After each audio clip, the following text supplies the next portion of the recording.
Hello, ladies and gentlemen. Welcome to Podtacular, the unofficial Halo Universe podcast. I'm your host, Duststorm. I'm your other host, Biowolf. And tonight we are back with another fine episode of Hunt the Truth, which, again, I just don't know how it keeps on getting so much freaking better. I don't know how they do it. I just don't. But we have Godzilla Magnesium. I'm not sure how... for the night. How okay. There's something that I don't quite get as a reference, but anyways. That's fine. I'm not referencing anything. Okay. Keep in mind. All right. Fair enough. We have Mr. Godzilla T and Mr. Toa Freak back in the house tonight for our Hunt the Truth coverage. Welcome, guys. Thank you. It's always fun to be here. Yep. Took the words right out of my mouth. There you go.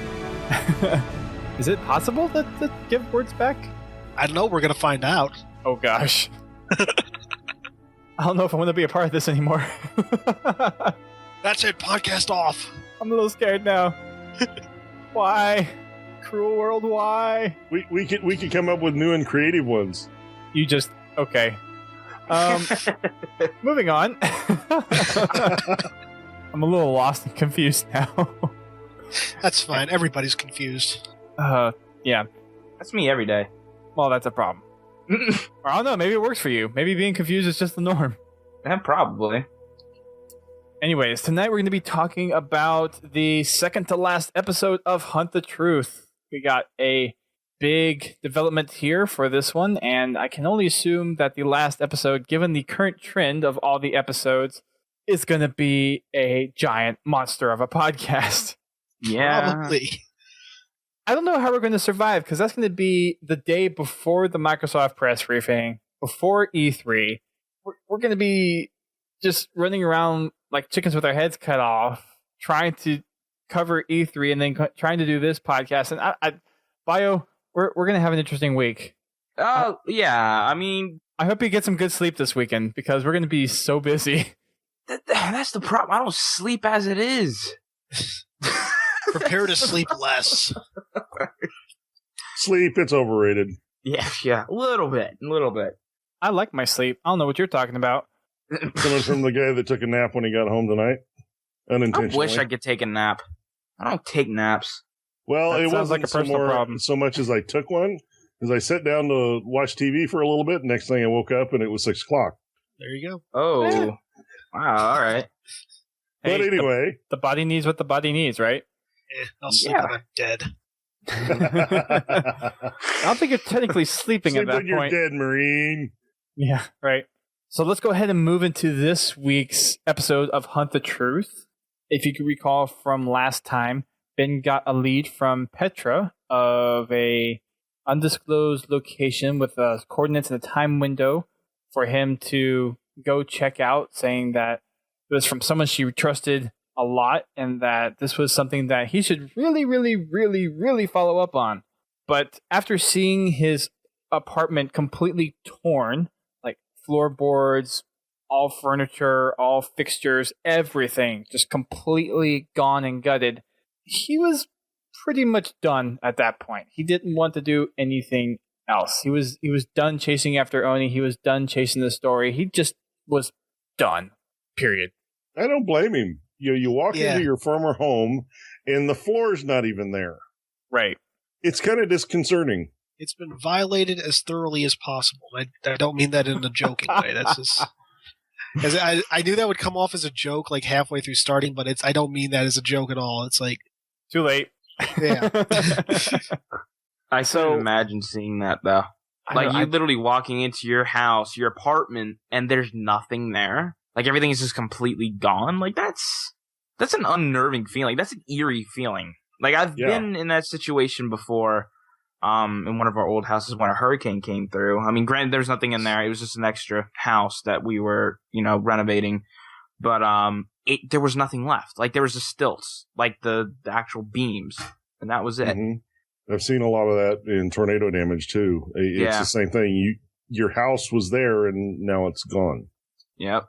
And something like that is a part of you. It's a really... Sorry, go ahead. It's a very humbling sight to, granted, this is a little different than, a natural disaster, but still to come home and find your home not there.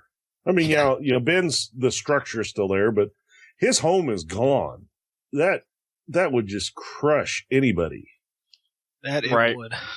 And you identify with that stuff too, because that's your home. That's the place where you feel the most comfortable, and to have that violated, completely stripped, and seeing that Oni was trying to completely erase any trace of him ever existing, that's very disheartening.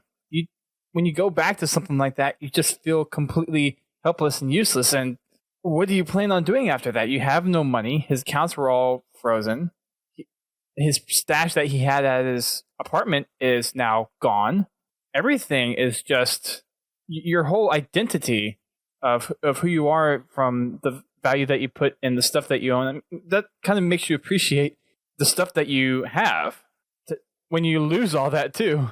When he said in the last episode, when they revealed that, I started thinking, God, I can't even imagine what that would be like to go up to my room one day and just see nothing there. It's very, very, I don't know. It's someone, Bio would be the best person to really relate to it, I guess, with your past experience, but I've never been in that situation. I'm guessing Godzilla and Isaac, neither of you have been in that situation either.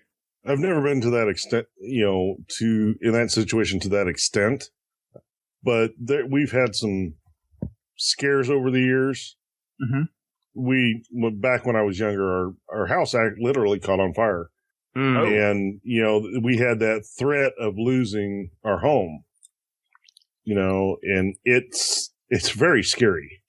Because I was younger at the time, and of course, you get woke up at 2:00 in the morning to find out that, your house is almost gone or is on fire.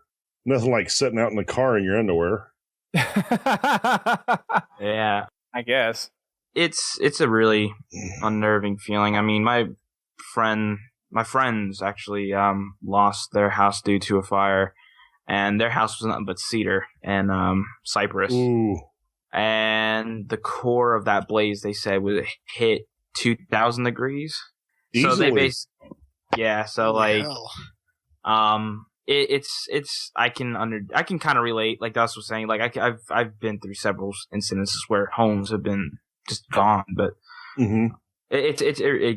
I can honestly relate to that situation, and it's not good. It really isn't. I mean, it's different though because everybody ransacked the house. Like everything was gone because they went through everything. Like that's a kind of a different situation, but the fact that they literally tore everything apart just to find everything is just a little crazy to me. Mm-hmm. And that's what Ben's going through. You have to assume that being stripped of everything you own, literally, he had nothing left. Whatever he had back at his little safe house was probably the only things he had left. He had no money. He had no more clothes because his apartment was completely gutted. It's just, yeah. You can't really explain it further than that. It's just one of those situations. And to hear him say that, I'm done. I'm not doing this anymore. It makes total sense. Yeah, I mean, he basically just gave up his last hope of anything. Like when you go in there and you see everything that you've owned, everything that you've cherished, pictures, like I'm sure there's stuff in there that they didn't describe, such as like pictures of his family or, memorabilia things, like giving him his child, like just different things like that, things that kind of mean more than just material items themselves.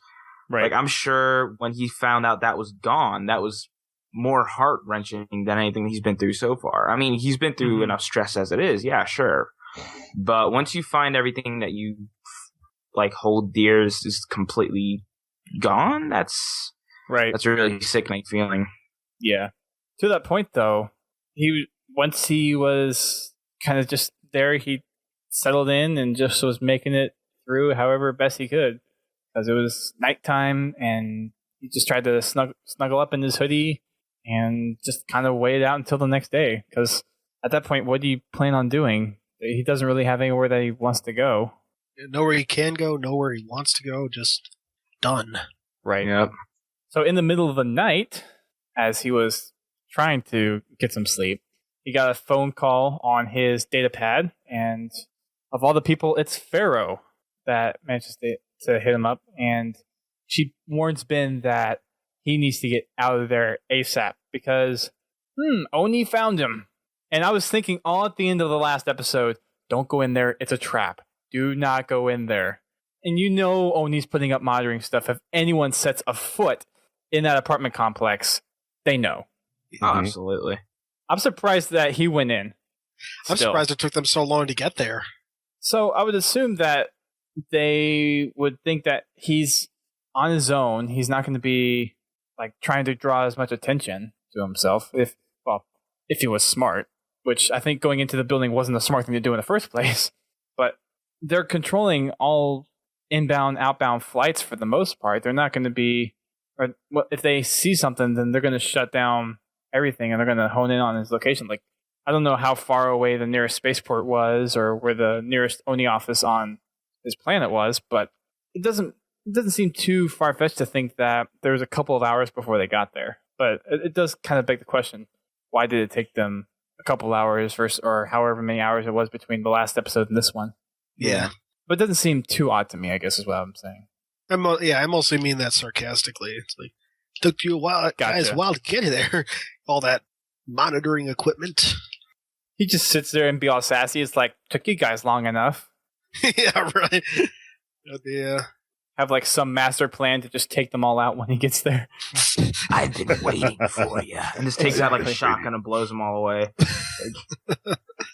Well, you would think if, with how many other apartments were in his complex, there might have been one or two of those other residents that had guns. And from what he said in the last episode, everything was just draped and covered. It didn't seem like those were touched at all compared to his place, which was completely stripped. So you go fishing around in the other apartments, you come set up a trap for whoever decides to come by. There you go.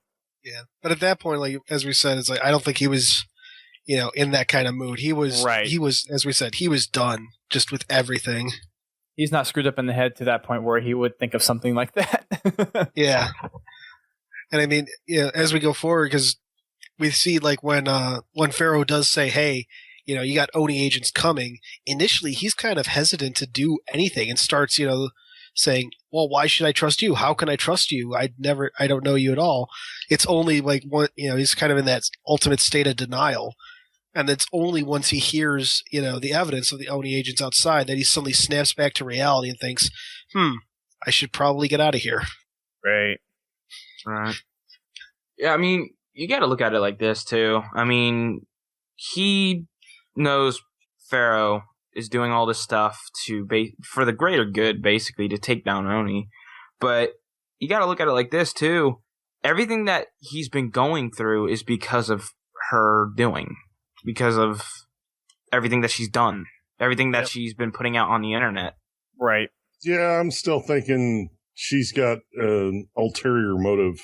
Yeah. Like, for the longest time, I thought she might be Ilsa Zane from Halo Initiation, but at this point, while I'm sure she's still got her own motives, I don't think that's her anymore. I don't think she is Elsa at this point. She does seem to genuinely care for Ben to some degree, which I don't think Ilsa Zane is capable of. Yeah, I agree with you on that. I don't think that Elsa has those emotions anymore. Yeah. Especially after going something like the Spartan program. The super Spartan program, apparently. Yeah. Spartans that don't need Mjolnir. God. That seems weird. They have physical enhancements. Yeah. Which help them cope with the armor. Yeah. So if you want a little more info on that, I don't know if you want to like talk to that more but you did a nice little kind of talk about it on your latest video on why you think it's not her. But it's kind of going. Essentially, it just goes into she's bat crap insane, and I don't know if she's got the capacity to genuinely care for someone, or even I don't know if she might be able to feign that, because psychopaths are certainly have certainly shown themselves to be capable of feigning emotion, but I don't know if she would. But on the other hand, we don't know anything about her other than that very, very brief appearance in Initiation. Right. Something that you were getting to You're Godzilla. I forgot which one you said just a minute ago, but it other than the ulterior motive thing, it doesn't really seem like with her later on willing to sacrifice her life to take Oni down that that doesn't seem like the characteristic of someone with an ulterior motive. She seems pretty convicted of taking down Oni is the right thing to do for humanity. Mm-hmm. Well, she could have a personal vendetta against Oni. They killed her best friend or something like that, and this is just a means to get that revenge. I suppose so. Yeah. I mean, generally, I think her emotion, she sounded very genuine, which is one reason I don't, which kind of feeds into that. I don't believe that she's Elsa Zane, but I think that she might have been, she might have possibly been aware that Ben might have had some kind of lead given his connection to Petra, which I would not doubt. I would not doubt that she might know about that. FERO could know about that. So it's hard to say, but I think there might be more to her than meets the eye. But yeah, it's really hard to say at this point. Given that her character has been shrouded in mystery for a while, that it leads to say that there is a lot that we don't know about her. Yeah. And I think for the most part, I would hesitate to say this, but I don't think this podcast is necessarily going to be the end of her unless the super long podcast we're rumored to be getting at the next week's episode is really all inclusive of the end, like wrapping up everything for this. I think we may see some more influence of that in the games or in the TV show or other parts of the Halo fiction, like maybe some of the books from later this year. I definitely agree. We are not done with FERO. Now, she's done too much to put so much out there in order for her not to be. But look what happened to Mashak. No. Yeah. I miss Mashak. Oh. I think we pretty much all miss Mashak. Yeah. If Grim is at E3, I'm going to ask him what happened to Mashak. Because I want to know. I so want to know. I miss Mashak. He was so great. Going back off tangent, because we've derailed so many times already. Although all good stuff. After FERO's urging Ben to get out, he's sticking his ground until he actually hears the Oni agents walking up to his apartment. And then he starts freaking the hell out. So he runs out of his apartment. He tries to go run into another room, realizes that he's making a bunch of noise, stepping over all the plastic sheets. So he backtracks out into a hallway, finds another room, hunkers down. Then he hears the Oni agents come in and go into his apartment. They start looking around. They start trying to rummage through all the stuff, making sure that he's not there. And during that, Ben is trying to make sure that he didn't, or going through his head, did I leave any evidence behind that I was there? Do they know? Which at this point, the reason that they're there is because they know he's there. So you can even hear a couple points in the episode that they're like, you can hear in the background, he's here. They're whispering. Right. So they know at some point that Ben has been there. And Ben was also saying in the podcast, do they have like thermal monitoring stuff where they could see him, heart rate sensors or anything else that would help pinpoint him out in the whole building that wouldn't have anyone else in there? So he found a moment where he thought he could break away, and he ran out of the room that he was in, went to find another room, and he heard the Oni guys trying to come and figure out where he was. So he hunkered down for a little bit, and after a few seconds where he thought that he was clear because he didn't hear anything, that's when the Oni operatives jumped him and tried to stun him and beat him down. After a little bit of a struggle, he hears a few gunshots, and the Oni operatives go down. And he's kind of there cowering in the corner. Here's one that's still alive. One more gunshot, and they're both dead. And guess who that was? Santa Claus. The purple people eaters. Oh. Yeah, 1-4-5 purple people eaters. Sasquatch? All right, Bio, your turn. I don't know. Loch Ness Put it on me. Loch Ness Monster. Well, we all gave one. We all gave one. It was your Ben turn. looked up at the Loch Ness Monster and he said, "Can I have a battery fitty?" I don't know. The skunk ape? I don't know. You could have done the chupacabra. Yeah, that's... Forget about that. There you go. Mm. Tell you, it looks like a walrus. Didn't I tell you stop making up animals? By the way, RVB season 13 is coming up pretty soon. Yeah. Mm-hmm. I need to catch up on season 12. Me too. Yeah. Talking about series, back to Hunt the Truth. But I want to point something out though. When I was listening to it at work, I listened to this actually several times. I had the headphones blazing. When I heard those gunshots, like that was a little spine. Like that was crazy because like I was listening to it, like it was off-putting. I honestly thought they were honestly going to take him. Like I didn't think that there was going to be interference with anybody. That was really cool. I think it was really, really neat how they did that. And to show that FERO was keeping to her promise that they would protect him was even more cool. It's like, wow, that's pretty awesome to see that she was there in person to ensure his safety. That just means that I think she's genuinely after her plan of stopping Oni. Like she believes in what he's done, and she's super appreciative of everything that he's done for her and for exposing Oni, trying to bring them down and everything. Oh yeah. It's pretty awesome. I really like how they molded that together for this part of the story. And really, this is some of the best storytelling that 343 has put out since they've taken over the Halo franchise. For real. It's definitely up there. Yeah, I mean, a lot of people are going to say that's not really storytelling because it's different. I've come across a couple of people saying they're not telling a story. I said, well, what do you call it then? Like, this is audio logs or whatever. But anyway, they're completely telling a story through this. Yeah, but apparently some people say otherwise. But anyway, That's weird. That is very weird. Very. That's weird. They're weird. It's very, very weird. But no, I think this is probably the best storytelling they have put out in anything. Like, I'm sorry, compared to like Halo 4 or anything like that. Like, I think this is pretty up there. Oh yeah.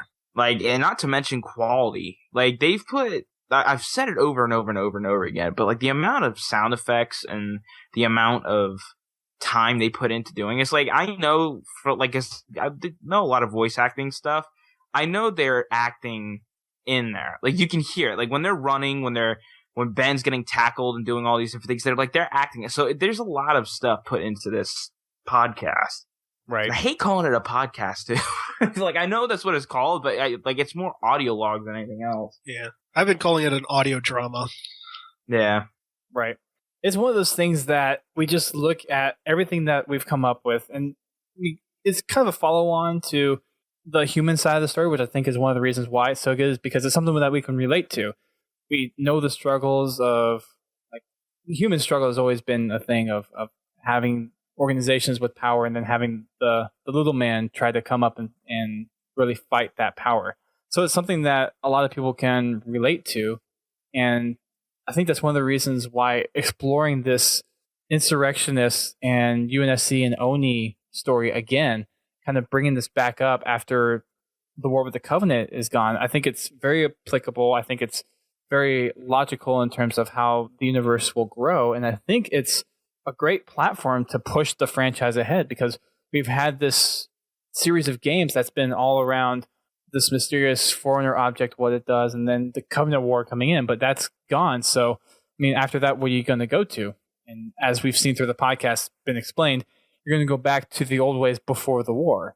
And to see this dichotomy between the inner colonies and UEG and the other colonies wanting to be on their own, I think that's just an awesome story to explore. And I think that's where Halo is going to be going from here on out. It's going to be exploring that interhuman struggle, and then we obviously have the factions of the Covenant that are still against humanity and think that they need to be cleansed and all that stuff. So you have these different angles that create this nice complex picture for the Halo franchise. Oh yeah. It's like they've been teasing it, and some of the books showed that human conflict rising back up, but Hunt the Truth certainly is like taking the cake as far as bringing the insurrection back to the forefront of Halo's lore. Yep. Especially with the new Colonial Alliance. Like, my biggest disappointment with some of the recent stories is that they introduced these guys again in Halo Initiation, and they showed up for a couple issues, but then they never did anything with them, and it was all the United Rebel Front again, which is a bit of an older one, insurrectionist movement. So do you think that Sapient Sunrise is part of this? Part of the NCA? I think so. I would have trouble because they're definitely not part of the NCA because the NCA has worked with Sangheili before, so that would go in very counter to Sapient Sunrise's motives and goals and whatnot. I just find it interesting that they were mentioned once, well, several times in the last podcast or whatever, and then now it's like we don't hear anything from them at all. Like, they're just gone. Like, I mean, granted, like, Ben's in a whole different, setting now. He's not around like a computer or TV or anything like that, so you're not going to really hear anything much from it. But it just makes me wonder how much they're going to be influenced in the last episode, like how much they're actually going to be in, because there's a Twitter account made for it. You know what I mean? Like Sapient Sunrise. Yeah, like there's got to be more to them than what we're seeing. Yeah, I think I'm still on board that we might see them in Halo 5. Maybe very briefly, but. That's what it seems like they're setting up for is this, Sapient Sun. If we're going to fight some humans in Halo 5, if briefly, and Sapient Sunrise may make up a part of that. I think we could see them in future publications for Halo. Other literature, maybe we get a glimpse of it in the TV show or something else, but that would be a great thing, yeah. If they showed up, they'd be great for the TV show. They haven't really been that active, though. I know they made another tweet yesterday with a new poster, but other than that initial blast, it hasn't really held that much attention from people. Yeah, I think it's like right now it's just part of the marketing. The marketing for the marketing. I swear. Well, I mean that's part of what it is, right? Yeah. So you take that, and you take some of the other stuff that's in here. I think there's a good portion of what we see in Hunt the Truth that's going to be transitioning over to either the games or some of the other literature. Because we have 4 more books coming out this year. 4. Yeah, there's a lot of... Well, one of them comes out next month, if I remember correctly, right? Actually, one comes out in... see if it's Wednesday, 6 days.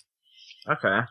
Tuesday is right in time for E3 Hunters in the Dark with Olympia Vale. Yeah, it might be a little while before I read that one. I'm gonna do my best to try and power through that. Let us know how that goes. I'll be so filled up to my head with E3 stuff that it'll probably be a couple of weeks before I can even start reading that one. Like I said, try. Depends on... Thank God it's not coming out on Monday. I still need to finish Broken Circle. I need to get that book done. I've started reading it. I've gotten halfway through on one of my attempts, and then I just get busy with stuff. So maybe during the flights out to E3, or maybe on the way back, I might be able to squeeze it in. We'll see. I don't know. It's not that long of a book. You got a plane ride, Dust. It takes me a while to read, dude. Audiobook it. I can't do audiobooks. Oh, wow. He doesn't like audiobooks. They just don't work for me. It's easier for me to remember stuff if I actually read it. See, I'm weird because I read the book as I'm listening to it. Like, I'll get more information out of that way. Like, so, like when I'm on the plane, that actually makes a lot of sense because you're getting 2 sensory inputs, so you have the potential to absorb more information and retain that better. Yeah, we say repetition helps. So by taking it in 2 ways at the same time. Super memory. I can understand how that works really well. Yeah, it's you're more immersed into it. Like you don't have things surrounding you, like noises or TV or anything like that. So like you're concentrated on the book and you're also concentrated listening. So you're getting both things. So it's going to help out a lot. Very cool. All right, moving back to the story. It's going to take us so long to get through this. we haven't even scratched the surface. We've gotten through like the first 3 minutes of the podcast, and it's a 20-minute podcast. We're going to have to storm through the rest of this. Gosh. All right. Let's do it. Yeah. All right. So as we get FERO helping out Ben in the apartment, she basically tells him we need to get out of here. She picks up all the data pads and all the equipment off of the Oni operatives to leave kind of no digital trace behind. And they find the fire escape. They get out that way, and they're running around. And when they finally have a place to settle down, Ben's like, what's going on? And she tells him to basically shut up. This is what I need you to do. And she tells Ben that they probably greenlit him now if they got a chance to notify Oni at some point. So they know that he's alive and that he's still out there, and that everything is not going quite as well as they thought. Turns out that his little hack and his little testimony wasn't quite bought off by the senators, which gave Oni some time to recover from his little incident, which does not put FERO and her group of people in the best spot. So they're actually going to go off and try to finish Oni once and for all, while they're still kind of vulnerable. She gives him a data pad that is completely untraceable, with access to funds for him, and with safe house locations that he can get into, and that he'll be taken care of. She's kind of given the order to everyone. It's like, you need to take care of this guy. He did so much for us, and he's one of the reasons why this effort has gone so well. And aside from that, their whole organization is on lockdown as they try to get this final piece in motion to finally bring down Oni, because Ben's effort just didn't quite go as far as they hoped. Which kind of makes sense, because as you recall from, I guess it was the last episode, Ben was trying to monitor to see any ripple effects of what had happened when he hacked in, or when FERO hacked in for him and he did his little testimony. But he really didn't say that much came out of it. He didn't see much on the news channels or any of the chats that were out there. So it makes sense that it didn't quite go as well as they thought, because if the senators were actually out there doing something, he would have heard some news of some kind of scrutiny going on, or some kind of investigation into certain things that had happened, yada, yada, yada. I did find it weird that granted, he's pretty cut off, but as far as we know, nothing has been. You think at least some sort of committee would have been, put together beyond the Senate hearing that we had a couple episodes ago.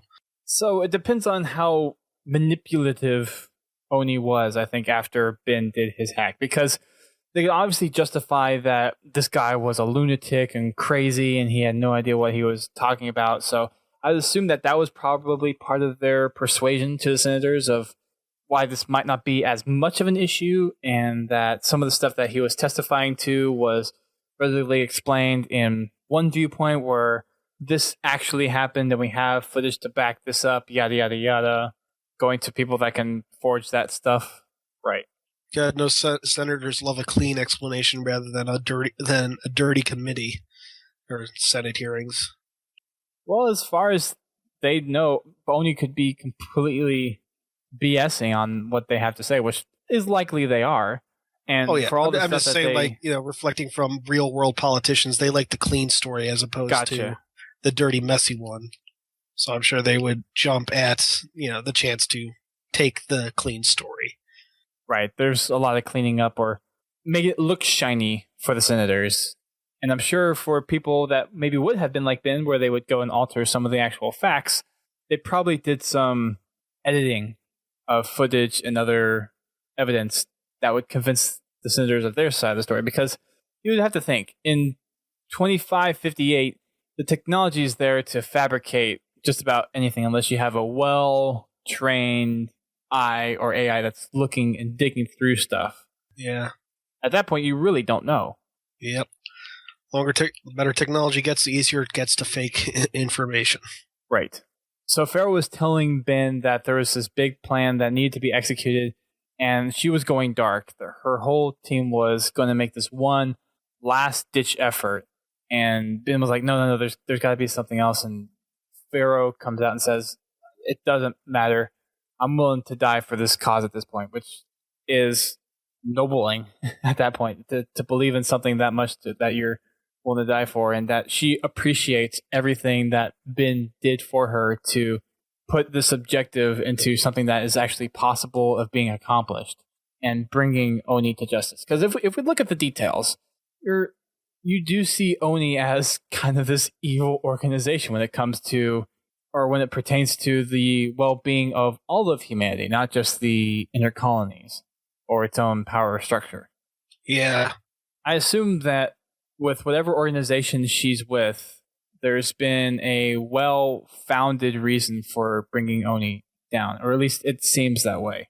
I can understand where, Godzilla, you were saying there was probably some alternative agenda that she has, but just the way she genuinely sounded in this kind of makes it seem like this is a shared opinion amongst many people, that they're willing to die and willing to make this right for the betterment of all humanity, not just the outer colonies for some random vendetta. At least that's what it speaks to me. Well, yeah, I have no doubt that she actually cares about Ben and, the people that follow her.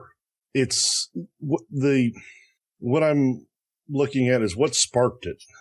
What made her choose this path?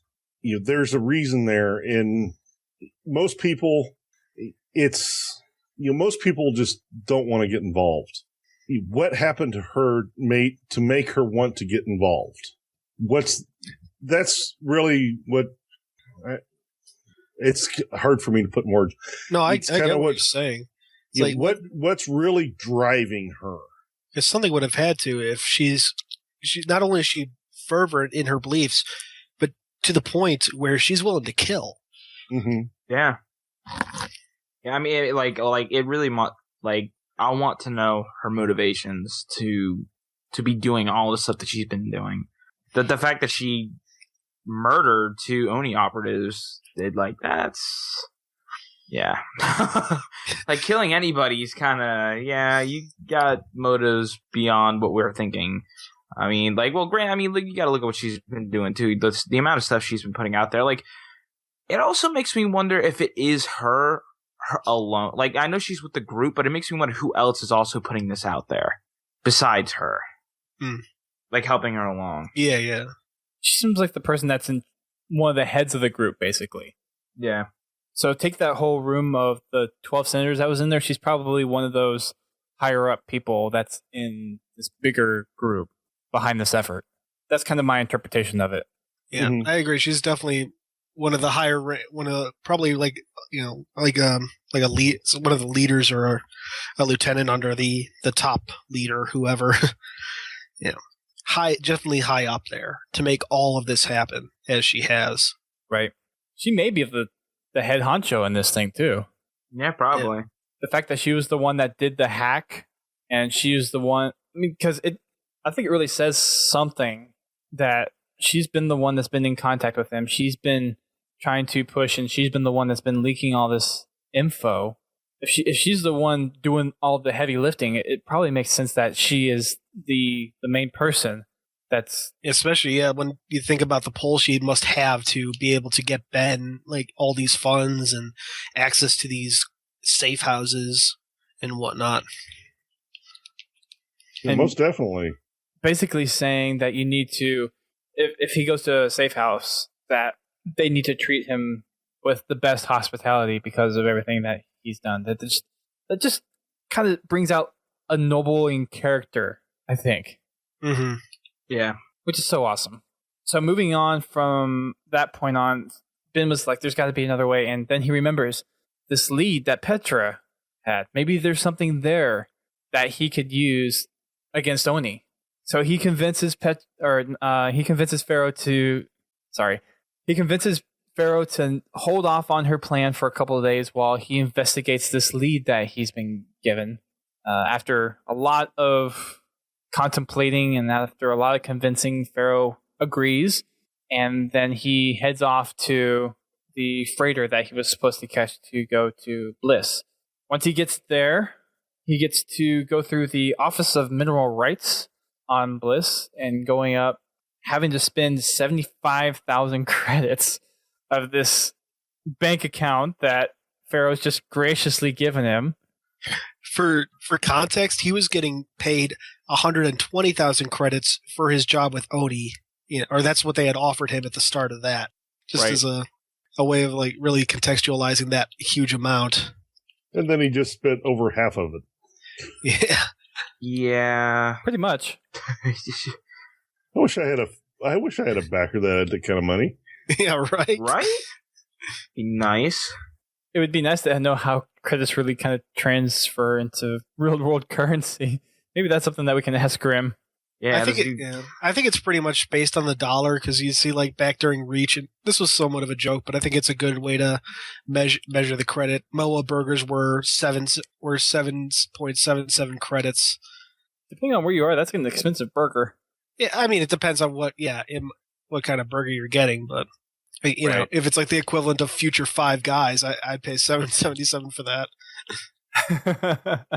Get a Moa burger. Those are better. Yeah. Greasy burgers. Those Five Guy burgers. Yep. These days, they probably go for something like 1,000 credits. Moa's being nearly extinct and all that.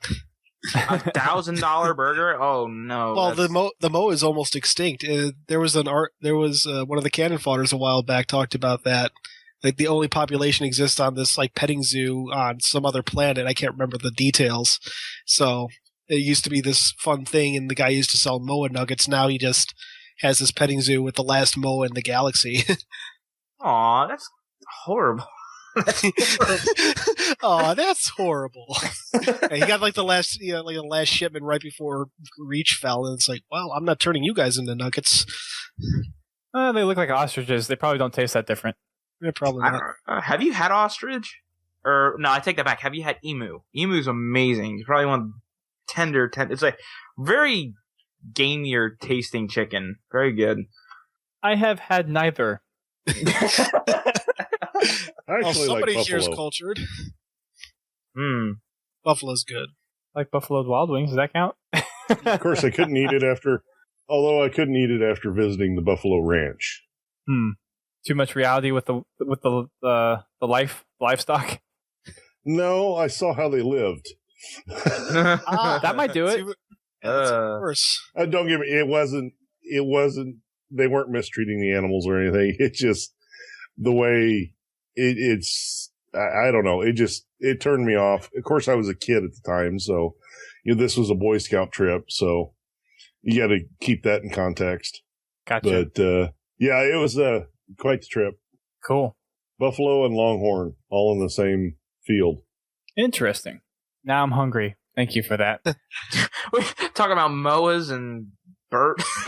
Freaking buffalo. I'm seriously hungry now. I really am. I can make you even more hungry, but we need to get back on the topic. Yeah, let's focus on for now, and you can bribe me with food afterwards. When he goes up to the Office of Mineral Rights, he's talking about, or I guess he puts on. Do you remember what he said he was acting as? It's like some kind of prospector for some mineral. Yeah, he's like a entrepreneur essentially. I don't remember the exact words right now, but yeah, I think he did actually use entrepreneur at some point. But he's like supposed to be someone who's looking to open a mine on Bliss, and that was his excuse to head out into the Glasslands. Right. Yeah, he's looking for a place to open a silica mine. Yeah. There you go. Thank you. Someone did their homework. Or they just pay attention. That too.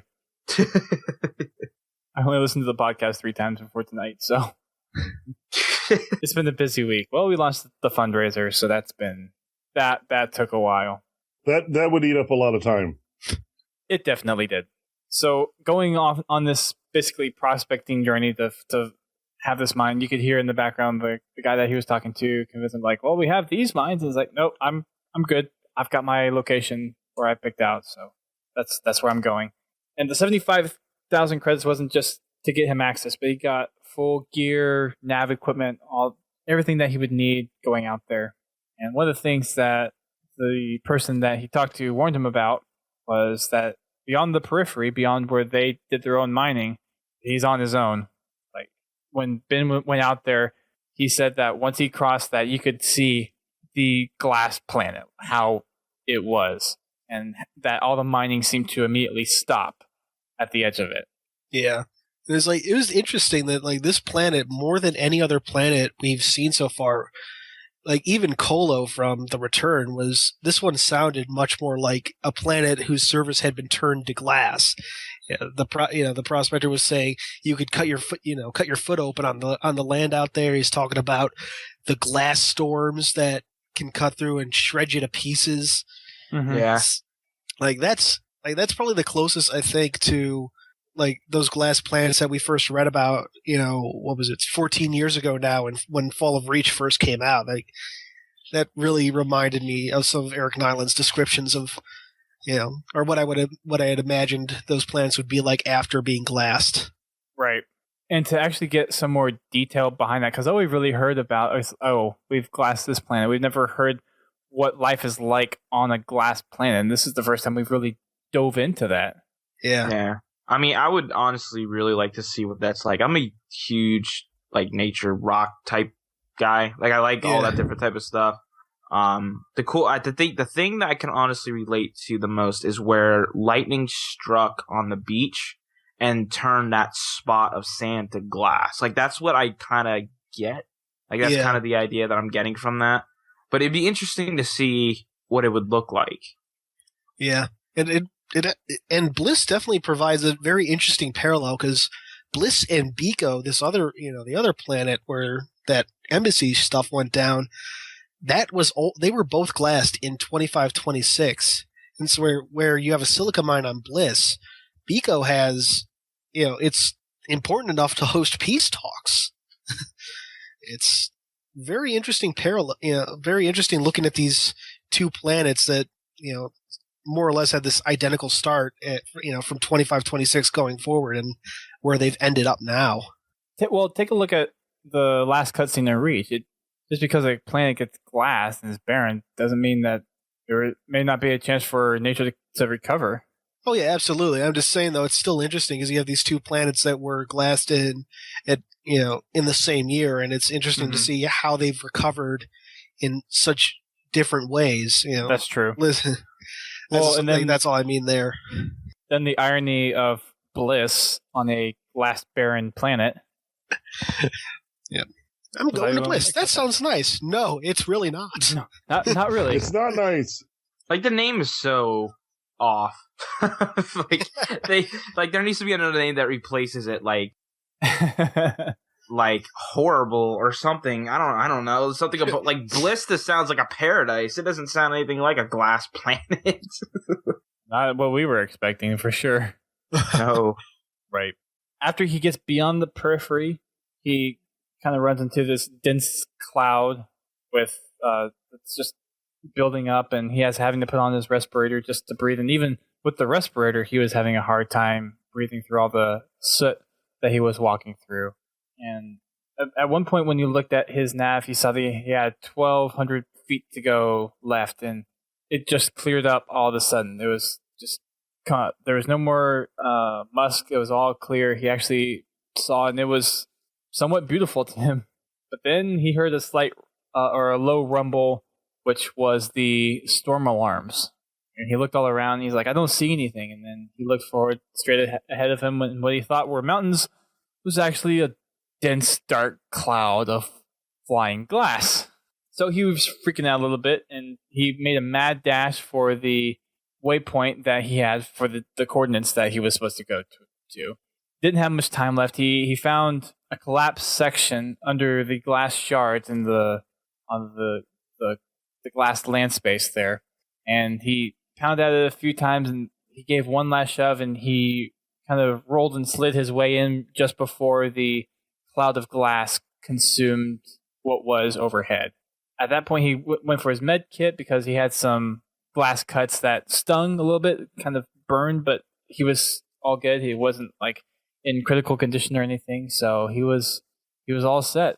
And he walked around a little bit, and he ended up finding and this was actually a picture that was posted on the Hunter Truth website, but turns out he found a old Oni subspace relay just out in the middle of a glass planet. This is chilling. It kind of reminds me of like a beacon you would find like in Halo. Like if you're like playing like a mission, it'd be like a what is it called? Kind of like an ODST, kind of just chilling like underneath all that stuff. Not all the what is it? What do they call it? The glass? That's what they call it, right? That's the term for it. I'm not sure where you're getting at. The like where he had a break. Well, we're getting a little far ahead, but he found the research station underneath all this stuff, all the glass. Like that's what it's called. You mean the surface? It was a relay station, is what he found. Okay. He found an old Oni relay station. Right. So, okay, I'm just gonna let you continue because I'm kind of lost at the moment. So basically, under the glass layer, or the, what was considered kind of the glass land, there was this. That motorcycle go by. Wow. That's the one bad side of living on this side of the house. Is you get to listen to all of those. You get some sound dampening stuff, anyways. Underneath the glass level or layer of the ground, there was this Oni facility, and it went down far enough to where when it got glassed, the bulk of the facility actually wasn't touched. It was just the surface layer that took the hit. So everything else below that first level underground was fine. So he walked around. He was looking for warning signs of don't go here, or just things that would normally people shouldn't stay or should stay out of, not even go into. And at one point he found aftermarket munitions, and he was like, I hope I didn't find just a place for Oni contraband. That would be a fruitless effort. There was nothing that he could really use there. Right. But then out of the corner of his eye, through a glass door, he saw this blinking light. And in his mind, he's like, is this really what I think it is? It's an active relay that Oni is maybe assumed was glass, but actually is still up and active. Wouldn't they be able to see that, though? If it was up and active, wouldn't they be able to see some sort of signal from it? Would think. I would think so. Well, maybe they normally can. Remember, there's this... Ben supposedly only has this 72-hour window, and I'm sure there's a pretty good reason for that. Right. Perhaps this is the one time, this one time, perhaps due to that glass storm specifically, that Oni can't monitor it. Petra did say someone risked their lives and died to make this window happen. So I'm guessing maybe someone was there just to hold that spot down, just to keep monitoring it. Maybe someone was left over there and someone found someone under... Well, I guess it would be someone else other than FERO's team, because FERO had no idea of this lead. So someone made this window happen for some reason. Yeah. Mm-hmm. Maybe luring out whoever was there to abandon the place and just leave it completely unguarded. Or it was something that the person died just trying to figure out that, yes, this is a place that still exists, and this is something that someone could really use in an effort to fight against Oni. Yeah, I'd probably go with the second, just because like going out there, as we saw with Ben, is risky in and of itself. Mm-hmm. And given the facility sounded like it had been very long since abandoned, so I'm guessing the risking their life part was just discovering that it existed. Right. That's a little more info that maybe we can get out of Grim at E3 if he's there. There's a lot of little tidbits in here. It's like, well, we think this could happen, but what actually happened here? Yeah, right. What's the actual story on it? It's not anything groundbreaking, but it's one of those things that it'd be nice to know this little detail of how this actually went down. One of those kinds of things. Yeah. After seeing the blinking light, Ben is quite curious, so he hooks up his data pad. Lights come on in the room, all the servers and equipment starts to light up, and for all he knows, he has full access to whatever this relay has access to, which he assumes is just completely everything Oni has. So he starts doing these queries, and he finds the footage that Ray was talking about of the case on Biko with the chief. He found the original footage that got leaked out onto the open network, onto Chatternet. And then he found the second video that Ray had mentioned was there that corroborated Chief's story. And he found all the angles of what happened during Chief's raid the second time on Biko, or the second set of clips. And it turns out that, again, everyone Chief had killed was either terrorists or part of the Sapien Sunrise movement. And he didn't see any innocent civilians get killed. At least not by the Chief. Right. Any kills or any innocent blood spilled was spilled by Sapien Sunrise. Right. Everything that Ben saw was it was exactly as Ray described it to him. All this footage, everything that was there that would prove the Chief's innocence was there. So he grabbed those files. Then he did a search for the request for Sikibo requesting assistance from the central government, and then the auto reply that the UEG put out to him that declined his request. He pulled that down. And then he did a search for himself and found some pretty disturbing stuff. Yeah, a little bit. It's kind of like finding your name in the obituaries. Yeah. Yeah. Oh, that'd be a freaky... I'm trying to remember the guy's first name, the guy who started the Nobel Peace Prize, something Nobel. See, he had that. That's exactly what he went through. Ben found psychological profiles, pressure point analysis, friends, and other things pertaining to him about him being chosen to do this story. Meetings between Soli and other Oni people, going through his past record in excruciating detail. He found records of those, and while he couldn't bring himself to view them all at the time, he pulled those down. And then he had a very dark idea. He did a search for all the interviewees that he had lined up for him by Oni. Turns out, for Gabrielle Dvorak, she wasn't anywhere near where Chief would have been. She was on Dworka, completely opposite side of human-occupied space for where John was. Which, interestingly, I hadn't realized this when I listened, but somebody, or I read, Halopedia pointed it out when I was doing some research for my own breakdown. Dworka, one of the calls that Ben received that you can still listen to on SoundCloud, one of the people that had called in said that story that Thomas Wu that sounds exactly like what happened to, somebody I knew on Dworka. Interesting. Yeah. So, because I know we're gonna come up to Thomas Wu here in a second. It would seem that Thomas Wu was appropriating his story. It was telling his story of Dworka. Right. Yeah. So. And the reason that he did his part for Oni is that they promised him to fund memorials and awareness campaigns for those who suffered the insurrectionist camps. Yep. Which is probably one of the more noble reasons somebody decided to lie on this list. Granted, yes, but still, it's... I'm not excusing him. Yeah, don't get me wrong. Right. Of the reasons to lie, that's one of the better ones. Yeah. Yeah. Instead of personal profit. Right. And it kind of bit him in the butt afterwards, too. Because that was one of the things that pushed Ben over the edge. It's like, wait, you're being paid to lie? Yeah, that was all the way back in episode 4. Yeah. Mm-hmm. Gosh. And then he found details behind the actor of Jacob Walker, which I didn't write down his actual name. Did either Godzilla or Ian, did one of you two get that? I think it was remember like them saying the name, but it was Paul something. I don't remember the last name was. Yeah. But they found his... Right. They found his acting career and all that stuff, and then he found files of the person that played Dion Govender, his rehearsals, making it to where he was convincing.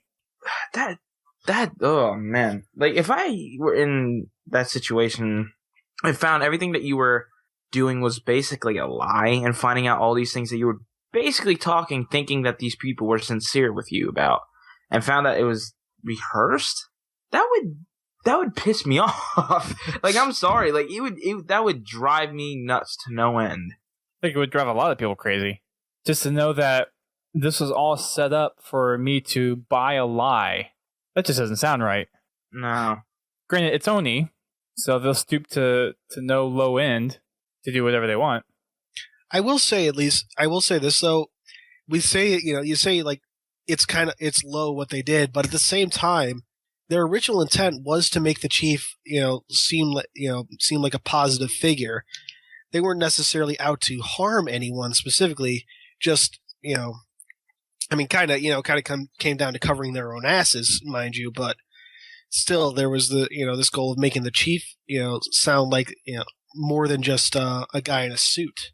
Right, but we're kind of getting that in a weird way now. And FERO made the point of this. The chief will be vindicated eventually.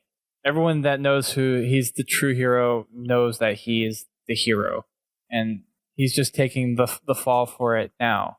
And if you think about it, Chief is out there for the betterment of humanity as a whole. And I don't think something like this is necessarily going to phase him or anything he's doing. Oh yeah, I'm not saying. Yeah, it was like I said. Ultimately, it does come down to Oni covering their own butts. Right. It also helps to answer some uncomfortable questions about the chief. There you go. And give him some positive PR, which no matter how good how big of a hero you are, positive PR. You can't undersell PR. Mm. Right. After doing the search for the Dion Governor rehearsals, like he did the rehearsals and all his interviews, he went a step further. He did a search for the Spartan program, and he found all the qualifications and all of the program details dating back to 2516 when it was originally there, all the genetic requirements to fulfill the augmentations that would need to take place, seeing that the recommended age was 6 or younger, and a bunch of other requirements for this program to take place. And seeing the progress that they go through, basically being like these, or being referred to and documented in such a way that was just these high-tech equipment things that they were building, like prototypes. That was the word. That was the word he used. Yeah, it reminds me of that line Halsey delivered to that mysterious interrogator. I can't remember the exact line, but it was like, "Your mistake is seeing the Spartans as weapons or tools or something." As equipment. Yep. Right. And they made reference to that with Ben as well, how the people that were heading the program saw the Spartans, these children, as equipment. Yep. Right. But not Halsey, but she's the evil one. So well, that's a whole nother debate. I know. I couldn't help but making the quick jab there. I mean, that's something that would be good to talk about, though. It was her idea to use children. Oh, yeah. So she came up with all the parameters of the Spartan 2 program. Absolutely. And that is definitely on her. I mean, a lot of people... Or is it on the librarian? No. Oh, come on. I know where you're going with that, and I won't deny that that a guy probably guided Halsey down a certain path, but I kind of like to believe that Halsey mostly came up with that on her own. I was hoping at least I'd convince you. Dang it! Sorry, it was a good attempt, right? Yeah, I'm just not a big fan of the idea that somebody gets led down a path because of genetic programming or fate or whatever it is within a story. Yeah, the way I look at that is it's not genetic programming. It's she gave Dr. Halsey the disposition to follow that path. Yeah. Which I could definitely agree. I could definitely agree on. It's like, because most of the time when I see that brought up, and I'm not necessarily implying this of you, Dusty, just that most of the time it seems to be brought up by people when they're trying to vindicate Halsey of all wrongdoing. Again, not accusing you of doing that in this case, but so that's one reason I don't really like it. The way Todd put it is, I think, absolutely perfect. She's definitely not innocent of all wrongdoing, but most of the stuff was pretty much Oni. And she did care for the Spartans, and she did... That was my ultimate. Yeah. She cared. She did care for the Spartans, but the Oni were the way I see it is Oni were the facilitators to the program. Yeah, they didn't say no, but they gave her the means to create the Spartans. the whole idea of using children for this program, which is the biggest thing in the program that's, unethical. Mm-hmm. Yeah. Aside from the clones, which was also Dr. Halsey, that's why I'm not so quick to give Halsey a get out of jail free card. Oh yeah, exactly. It's like I like her as a character, but as a person, she has definitely done some stuff that I would call morally evil. Mm-hmm. Put it like fair this. point. I put it like this though. I mean, even though she's done stuff like that, we've seen worse done. Honestly, like I put it like this. We've said this before, but like her heart was more in a right place of thinking that stealing the kids was wrong in itself, but the fact that she was trying to replace them with clones instead of them just going completely missing and the parents and the families wondering where everybody went. Like, I understand that. That's actually, I agree with it. I thought that was actually a good thing, not what Parangowski was saying. Like, oh, just let them wallow in their sorrow. Not in those words, obviously, but. What was that accent? That was my bad guy accent. Let them wallow in their sorrow. Gotcha. Nice. The thing with that, and I don't know if this was explained somewhere, I think it was, but it was that she had, I think it was actually in Fall of Reach because it was from her perspective, but she had compassion for the families of having to go through just completely having their child lost, which is why she came up with the idea of the clones. So she wasn't completely heartless, and while some of the stuff that she did was maybe considered immoral, I think there's a lot of other things that we've seen in the Halo universe, especially from Oni. Yeah. That's a lot worse than what Halsey did.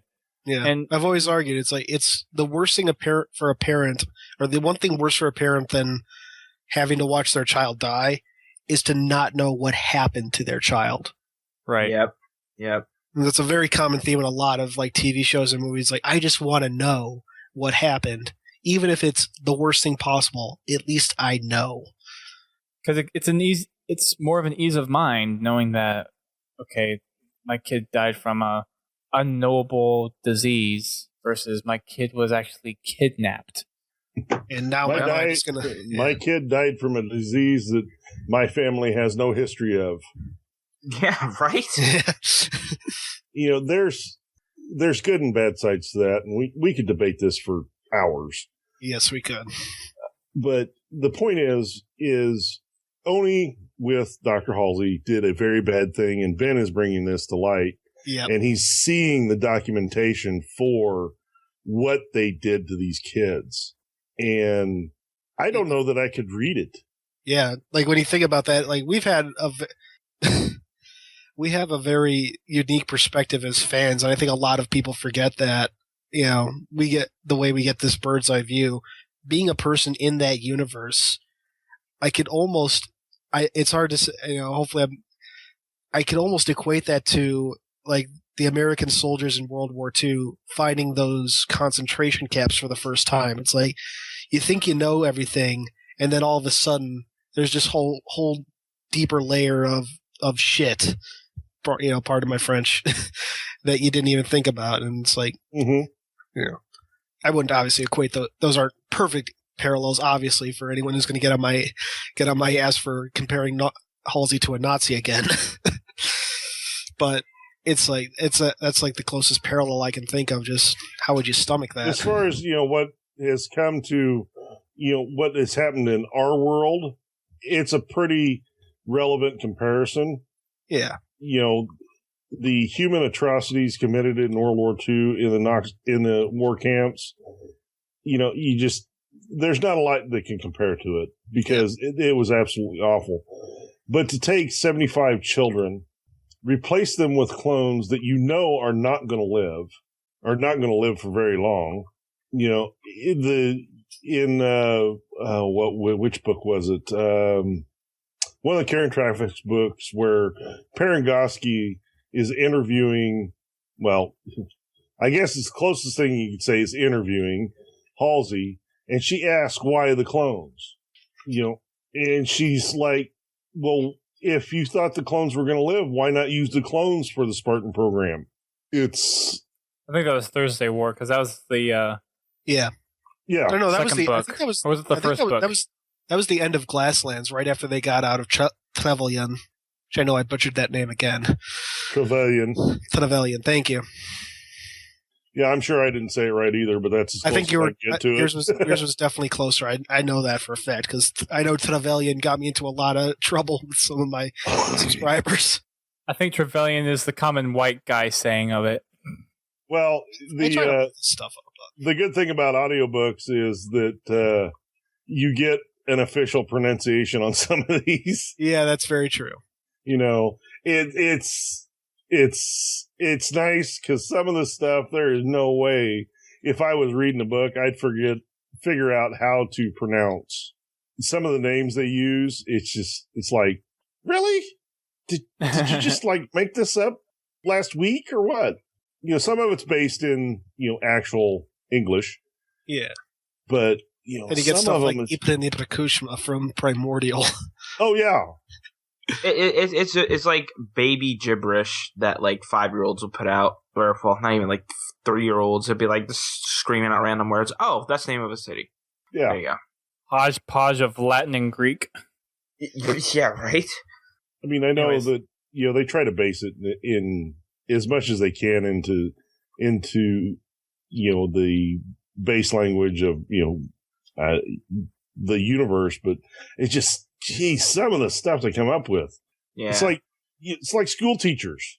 Every one of my school teachers had the weirdest freaking names. Oh, I know. I think it's a pre-qualification that to be a school teacher, you have to have a weird name. I've had some pretty standard ones, pretty normal ones. I haven't. Well, I had one teacher's name. She was an awesome teacher, but Miss Vesvetsa.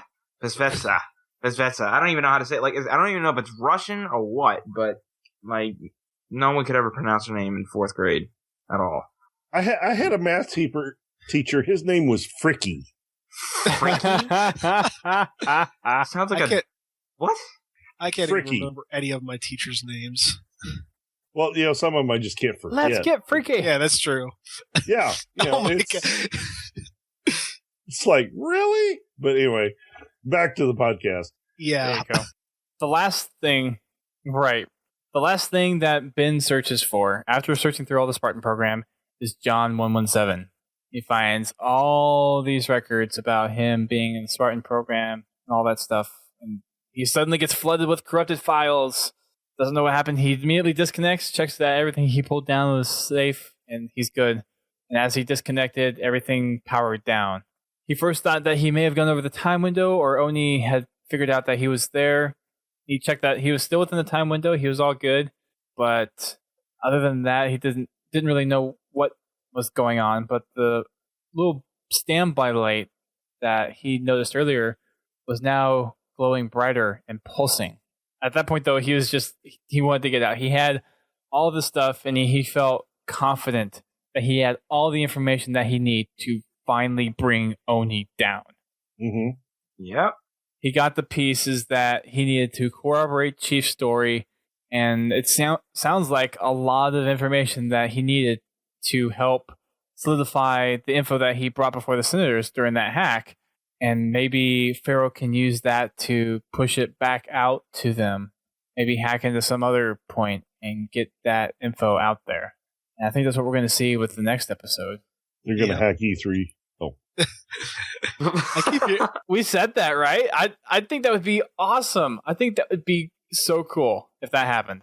I think it would definitely be cool. The only issue I foresee is that, it's the Microsoft conference, press conference, not necessarily the Halo press conference. But given that, Halo's the first part is it's still the killer. I mean, app. they've already hacked, done it with an Xbox commercial. Yeah. An Xbox game commercial. Yeah, but those were exclusively through YouTube, weren't they? No, they're on TV. Oh, I missed that. The Ford one was on movie theaters. Yeah, the original commercial that they chopped up was originally on TV. Yeah, but the hacked version was only on YouTube. Yes, yeah. But the Ford commercial, the one that had the little Hackton things, that was shown in movie theaters. Because I know a few people said that when they went to go see Age of Ultron, that showed up as one of the previews. Yeah. I'm still a little skeptical, but I would definitely be on board if that happened. If nothing else, I could definitely see, like, if not at the press conference, it might happen as like a side event, like through Waypoint or something. I'll put $10 on that happening in the press conference. I'm not confident enough to bet. Yeah, I've got a $10 Xbox Live card right here. No, like, that's gonna happen, and I'm gonna be sitting next to Dust, and Dust is just gonna be screaming, "It happened! It happened!" No, I'm just gonna look over to you with this giant smirk on my face.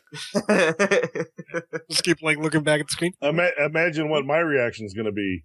People in the store are gonna be looking at me like I'm nuts. You're going to be like, he was right. And he's like, what the hell are you talking about? Dude, I was right. That's what I'm talking about. What does that mean? You go to store clerk or manager or whatever. Your like employee may be on bath salts. Like, he's just going off about how he was right and just going absolutely nuts. Like, I'm going on. One of the perks about being basically the manager. Oh, all right. Well, yeah, that works. and I will also happen to be the only employee that will be there that day, so that's even better. Gotcha. Well, that can go both ways. Of course, they may actually call the store owner and say, "You may want to have somebody come check out this guy." Check for mental problems. So that wraps up episode 11 of Hunt the Truth. We have one more episode, and Ian, do you know anything specifically that we're supposed to be getting like a double feature for next week? I've only heard it from other people who said they've heard it from other people. Okay. I've only seen rumors of it. I haven't seen anything firm saying that. Yeah. Like, I heard, like, the earliest I can remember was somebody saying, wouldn't it be cool if we got a double feature? And I wouldn't be surprised if that just had given the cascade effect. Yeah, it's like, and that just became, we are going to get it eventually, as people play telephone across the internet. That's what it seemed like to me. It didn't seem there was any official announcement saying that it was going to be a double feature. I could definitely see it being like a longer episode, because that'd be a great way to wrap up the series. Like, here's a half-hour episode or a 45-minute episode. Might as well be 2. Agreed. I think we'll definitely see something like that. If they only have like a 15-minute episode and that's the ending of it, I would be rather disappointed. I think everybody would. I think no matter what, episode 12 is going to be the longest episode to date. Oh, without a doubt. Yeah. Even if it's only by a second, longest one was 221 to now, and this one's 222. But yeah, or 2022. I enjoy the length of the episodes. They're not too short, but they're not super long. Yeah. Yeah, like they're right there in that sweet spot. Unlike ours, which are an hour and a half long. Yeah, but ours are a lot more fun. Oh, yeah. I don't know. These are pretty juicy. Juicy. Like, get your head out of the gutter. Like, tackle people Juicy and like bring guns and start shooting people or something to make it interesting. Well, figuring that we're not actually telling an official story, I think we can stand down from having to use any actual weapons. Oh, well, that's not fun. But I got my kukri ready. No weapons? I would prefer not, but that's just me. Yeah, we'll save that for RTX. Okay. That doesn't sound very... I may be reconsidering on this party idea. Call the cops. I got some suspects. I'm not exactly sure here. I want to share a condo with you guys now. Anywho, that's going to wrap it up for this fine episode of Podtacular. Again, Toa Freak, thank you very much for being on the show. We hope that you can join us for our final episode of Hunt the Truth coverage. I certainly plan to. Good. Yes. Good. Let the halo flow through you. Oh gosh, now we're doing a Star Wars crossover. Boy. Of course. Too much. It's sci-fi. It always comes back to Star Wars. Abort. Well, It's like fantasy That or always Star comes Trek. back to Star. Yeah, I prefer Star Trek. I'd rather go Star Wars. I'm a Trekkie. Engage. Engage. TNG Trekkie. So Picard. Yep. Yeah. Trekkie at Make it heart. so. Yep, there you go. Thanks again, everybody, for tuning in to our stream for tonight or downloading us via iTunes, Zune, or any other RSS feed aggregator. We really appreciate the time that you take to download us and listen or come out to our live stream. Remember, we do our shows regularly on Thursdays at 8:30 p.m. Eastern Time, although for our next one, we'll actually be doing it at 9. So for those listening in the chat right now on our Twitch stream, we'll be doing it tomorrow at 9 o'clock. We'll be pushing it back just a little bit, but we'll be doing it normally at 8:30 p.m. Eastern Time. We also have one more episode of Hunt the Truth, which we may move that around. I don't know if we're going to do it Wednesday. We may do it Sunday night or Monday. We're going to try to figure that out when the best option is, because Bio and I will be in LA for E3. So our schedules are going to be so crazy. Yeah. A little for the bit. best reasons. Yeah. I'm thinking probably Sunday night before you get buried in E3 stuff. That's what I'm thinking, although I won't get to Eli's place until 7. Yeah. 8:30 Pacific time. Yeeks. Yeah.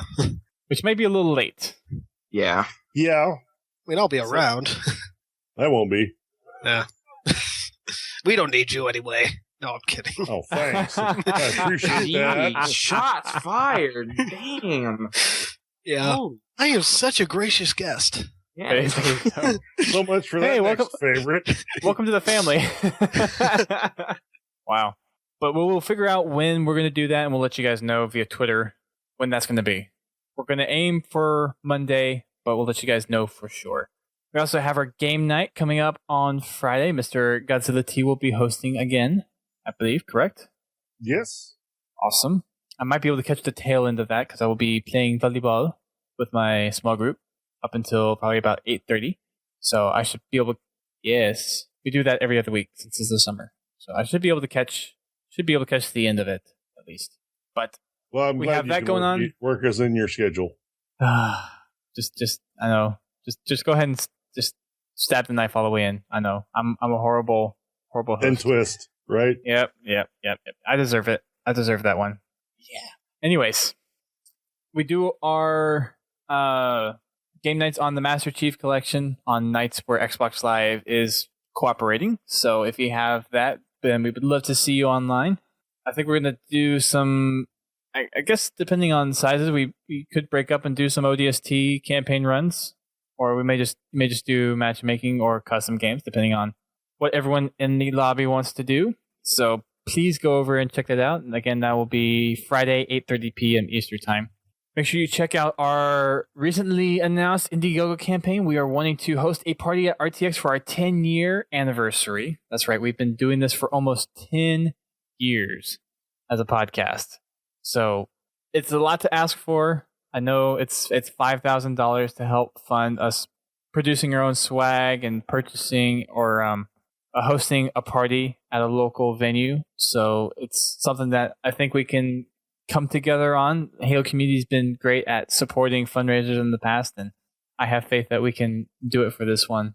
And that'll be something on the Saturday night during RTX where we'll get to just come and chat and have good times as Halo fans alike. And if we can get through our initial fundraising goal, then we can buy more swag. We can buy some more Halo merch for us to do for giveaways during live streams, host some tournaments online, all that stuff. And if we even get further, then we can host our own Halo 2 Classic LAN tournament at our party at RTX and even have some cash and Halo merchandise prizes as part of prizes for those who finish in the top spots.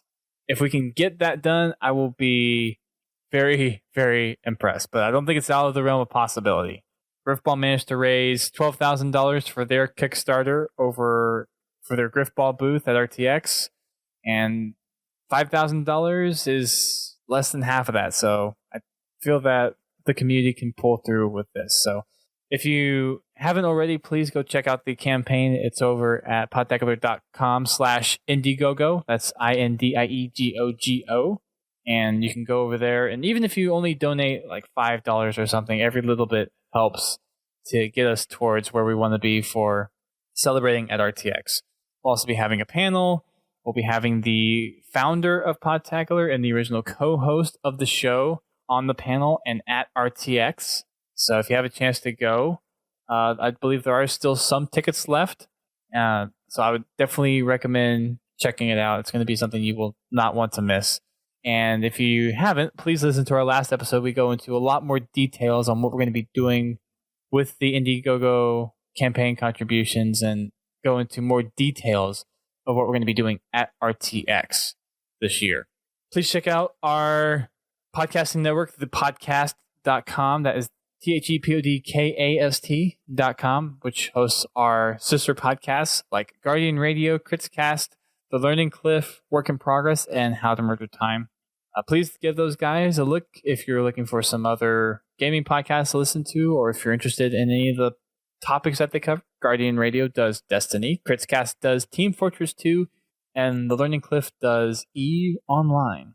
So please go check those guys out.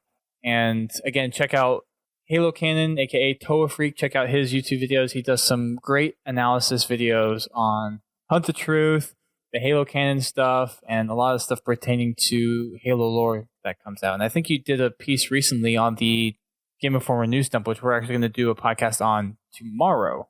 So we'll be talking about in detail. There's lots of info that came out regarding Halo 5 Guardians, which makes me wonder, if we got that much information, how much more information is going to be released at E3? It sounds like a lot. I think our heads are going to explode. I'm telling you guys, I'm going to have a freaking heart attack. I feel like that might be the case, yeah. There's been some tension on my forehead this morning. There's been tension on my back for the last 3 months. Yep. I don't need it. I don't need it. I don't need it. There you go. Need all the Halos. Oh, yes. Yes, please check out Halo Canon on YouTube, and then he's at Toa_Freak on Twitter. Thanks again, dude, for being on. It's been great chatting with you, and we're looking forward to this last episode of Hunt the Truth. Yeah, This is going to be a big one. I can feel it. This is the grand finale. We hit that climax. We hit that climax with the hack, and then we kind of tapered down a little bit, still going strong. I have a feeling we're going to jump right back up there at the end. We're going to have some kind of killer ending that leads into E3. Oh, yeah. Chief drops in. That would be fucking sweet. Yes, it would. And yes, I will bleep myself out there. Jeez. It's that good, man. That's going to wrap it up for us tonight, though. Thanks again, everyone, for tuning in. This has been episode 491. We will see you guys either tomorrow for our discussion on the latest Game Informer Halo 5 content, or on our next Hunt the Truth podcast, which will be the grand finale of Benjamin Giroir's search for the truth.